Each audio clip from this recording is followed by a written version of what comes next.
Hello, my name is Rebecca Cruz from the FCPS Training Center. Today's presentation will be about emergency evacuations and evacuation drills.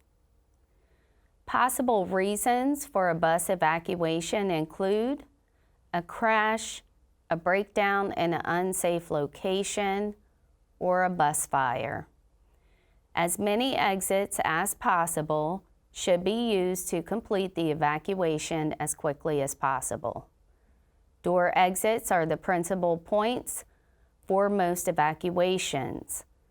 Possible exits include, but are not limited to, the main service door or front door, emergency doors, emergency window exits, and roof hatches.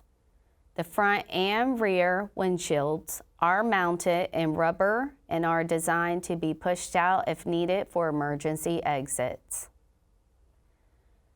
The following diagrams identify emergency door exits on a transit-style bus. And the diagram here identifies emergency door exits on a conventional style bus. FCPS buses are equipped with roof hatches. They are an additional escape avenue that should be used when the bus is on its side and there are no safer exits available. Drivers and attendants can request additional training if unsure of how to use the roof hatch on their bus. All transit and conventional style buses are equipped with window emergency exits. Window emergency exits should only be used in an emergency when the bus is tipped on its side or upside down. Remember, the bus, in its upright position, sits high off of the ground, and injuries can occur when students jump from window exits to the ground. On certain window exits, a sharp edge may be exposed. If window exits must be used, cover the edge with a jacket or a towel to help prevent injury. Windshields and rear windows encased in rubber molding can be used as emergency exits. These windows can be knocked out from the inside by kicking them with your feet or striking them with a large blunt object, such as the bottom of the fire extinguisher. The driver and students must remain calm. During the evacuation, students must remain quiet and listen for instructions. All students should walk, not run, and must not push or shove. Request all students to leave personal belongings on the bus. The bus driver should instruct students to wait at least 100 feet from the bus. All students should be accounted for, to include checking under all seats, attempt to remove the safety equipment after ensuring that all passengers have safely evacuated. In case of a breakdown, if there is danger of a fire or of the bus being struck by another vehicle, evacuate the bus and have the students stand at a safe location away from the bus. If a fire should occur on the bus, remember that the safety of the passengers is the first consideration. If it is safe to do so, remove the safety equipment, particularly the fire extinguisher. Let's discuss procedures for emergency evacuation drills. Regulations require that an emergency evacuation drill be conducted on each bus each semester, including the summer session. Transportation supervisors, in coordination with principals, will determine dates for specific schools. The schools should provide Faculty members to assist in the supervision of students while emergency drills are in progress. Emergency evacuations for students with special needs will be covered later on in the presentation. When conducting the drill, make sure that safety patrols or those chosen to assist, to include school faculty, are stationed properly. Explain to the students the proper doors from which to exit. If circumstances allow, students should leave their book bags, instruments, etc. on the bus and then collect any belongings after the drill is complete. The driver should remain on the bus to aid in the orderly unloading of the students. Make sure that all students are off of the bus and follow school faculty instructions to reload the bus for students to collect their items. Leave the school grounds with extra caution during drills.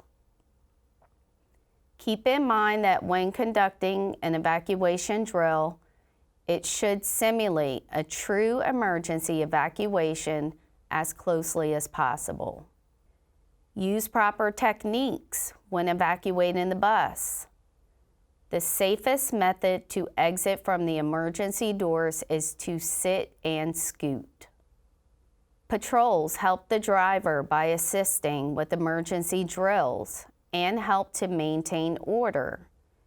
The front patrol helps children get off of the bus at the front entrance door. Middle patrols assist students exiting from side exits. The back patrol assists students exiting at the rear of the bus. During bus evacuation drills, patrols will open the emergency exits from inside the bus, exit, and stand beside the door to assist students. Throughout this process, school personnel will be posted alongside the patrols to prevent student injuries and monitor the drill. In order to provide safe field trip transportation, FCPS bus drivers are responsible for ensuring the following items before each field trip: reviewing emergency procedures with all passengers, identifying all exits and how they operate, reminding passengers about exits and rubber casing where the glass can be pushed out, how the bus should be evacuated, and the location and operation of safety equipment, radio, emergency brake, four-way hazard lights, and how the engine is started and turned off. Now, let's discuss evacuations for students with special needs. The Code of Virginia and FCPS regulation does not exempt handicapped students, nor does it provide special instructions for them. Therefore, FCPS bus operators who drive special needs passengers shall prepare and conduct emergency evacuation drills each semester. When preparing an evacuation plan, drivers should prepare themselves mentally and always be alert to the reality that an emergency evacuation may become necessary at any time. Consult the student's emergency information form and learn about each student's medical condition or special need that may be a factor in an emergency situation. Become familiar with adaptive equipment or assistive devices used by each student and how they work. An example, wheelchairs, safety vests, leg braces, etc. Evaluate each student, their equipment or assistive devices on an individual basis in terms of how quickly they might be removed from the bus. Consider the weight and height of the student and his or her equipment. Determine if the student is ambulatory but needs assistance can assist in an emergency situation, tends to wander or needs monitoring. Understand the extent of each student's special needs and/or physical limitations.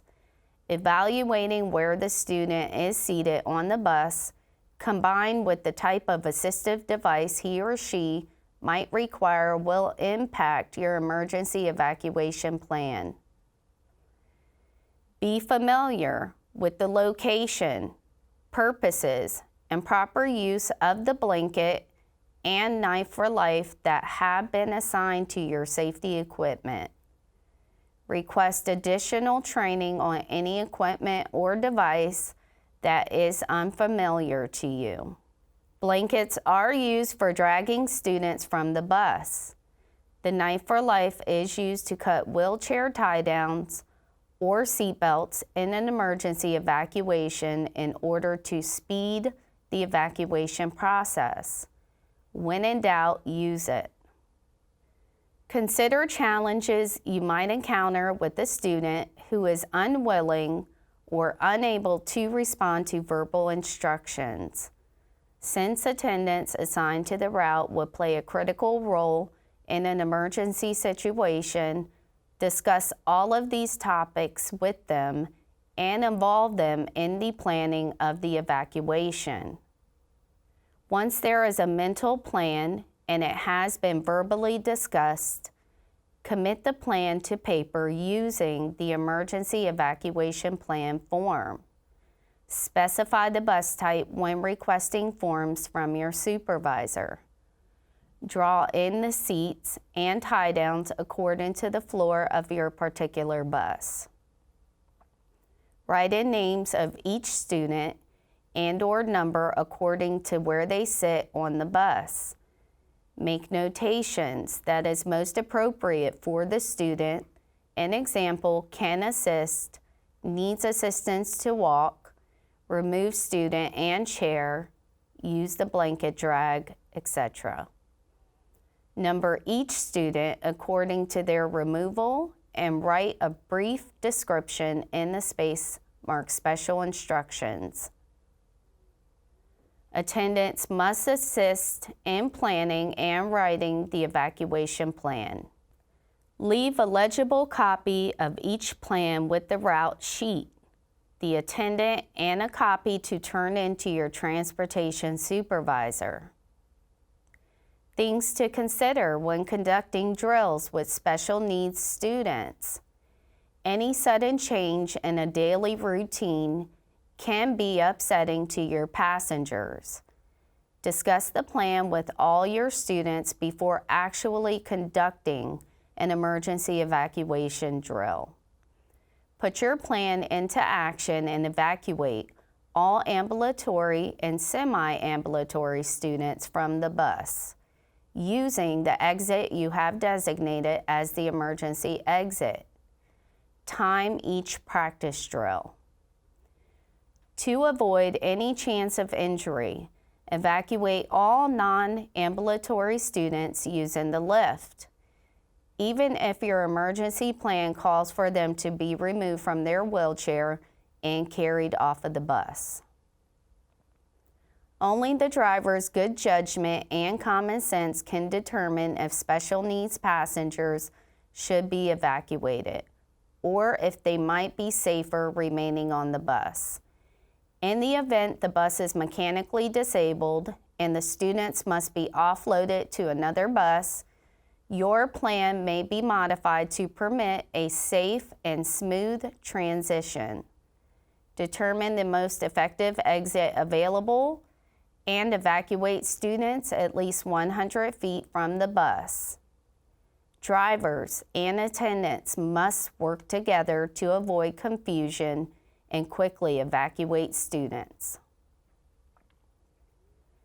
Considerations for removing the child from the seat: size of the child child safety restraint system, width of the bus aisle, ease of removal of the child from the CSRS, such as releasing the buckle or cutting the safety vest.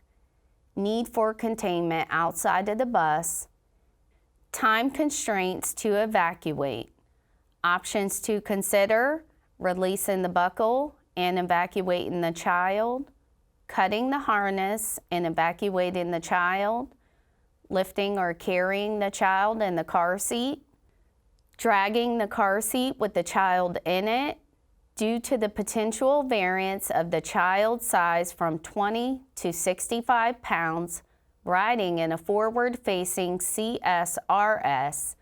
The first consideration is whether to evacuate with the child in or out of the CSRS. For students using integrated seats, in the essence of time, the first option is to release the buckle, slide the retainer clip down, and pull straps over child's head to remove the child. If the belt cutter is used, 2 cuts will be necessary to remove the child. Cut both straps below the harness clip. This will allow the harness clip to slide off at the end of the harness and the harnesses to pull through the buckles. When evacuating students in safety vests, the vest webbing should never be cut. 1 cut of the cam wrap webbing below the buckle will allow the child to evacuate the bus wearing the safety vest. The student will leave the seat wearing the safety vest. With a 2-part vest, safety vest and cam wrap, guide the child off of the bus using the cam wrap and secure them outside the bus. Remember to always cut the webbing on a 45-degree angle for ease of cutting. The following guidelines and procedures for lift bus evacuations. Notify Central Transportation in the event of a fire or emergency. Use the 2-way radio to give the exact location of the bus. Secure the bus to prevent it from moving. Turn off the motor but leave the ignition switch on auxiliary to allow drivers to receive radio instructions, unless danger of an electrical fire is present. Determine the most effective exit available to evacuate students. An example, the front door, lift door, rear emergency exit door, or pop-out windows, such as the windshield and rear windows encased with rubber seals. The lift will operate manually on all lift buses and can be used as an effective way to evacuate lift students. If the lift becomes inoperable, all wheelchair students will have to be physically removed by the most available means. Ambulatory students should be evacuated first, followed by wheelchair students. Students should be evacuated at least 100 feet away from the bus and emergency equipment accessible at all times. Remember, drivers and attendants must work together to avoid confusion and quickly evacuate students. Now let's review. On a field trip, the teacher is responsible for instructing students how to use emergency equipment and procedures. False. FCPS bus drivers are responsible for reviewing emergency procedures and instructing all passengers how to use emergency equipment. When a bus evacuation is needed, the driver should secure the bus, use the evacuation procedure needed, evacuate seat by seat, direct students to a point 100 feet away from the bus, call for help, and check the bus before going to stand with the students. True. It is not the driver's responsibility to notify Central Transportation in the event of a fire or emergency. False. The driver is responsible for notifying Central Transportation by using the two-way radio.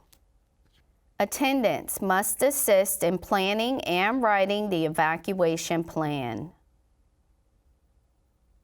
True. Students are allowed to jump out the emergency exit door during an evacuation. False.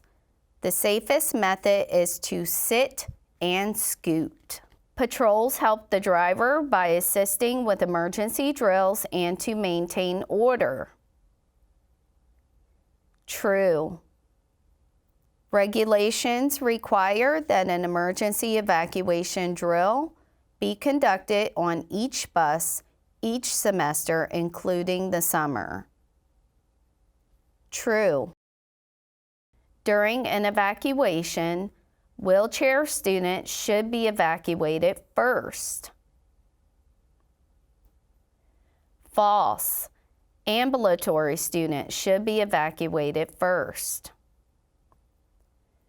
The driver's good judgment and common sense can determine if special needs students should be evacuated or if they might be safer remaining on the bus. True. You should never request additional training on any equipment or device that is unfamiliar to you. False. FCPS drivers and attendants should request additional training on any equipment or device if unsure of how to use.